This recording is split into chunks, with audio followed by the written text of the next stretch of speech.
And in terms of how important they were even at the time, I think was it during the Second World War where you make a brief mention about how they tried to save some part of it from bombers. Yeah, I mean, there was at the time, at the time as today, there were a lot of undersea telegraph cables that land in Cornwall in southwestern England. So if you go to Cornwall, you'll see these glorious beaches, sandy beaches, perfect for landing a cable. And this infrastructure was so important that they were perennially worried that the Germans would come offshore and just cut the cables and disappear. And so they erected kind of like fire, flame barriers and all this other kind of defensive mechanism just to preserve the cables. Hmm. Now, of course, the Germans could always cut it further out at sea, but you had to kind of do what you could. And so they would erect these Right.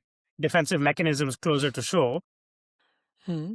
But the British themselves had been responsible for cutting German cables in the past. So this, the idea, and maybe we'll talk about this a little later in the conversation, but the idea that you can wage a kind of economic warfare or even military warfare by cutting the cables of an enemy is not new.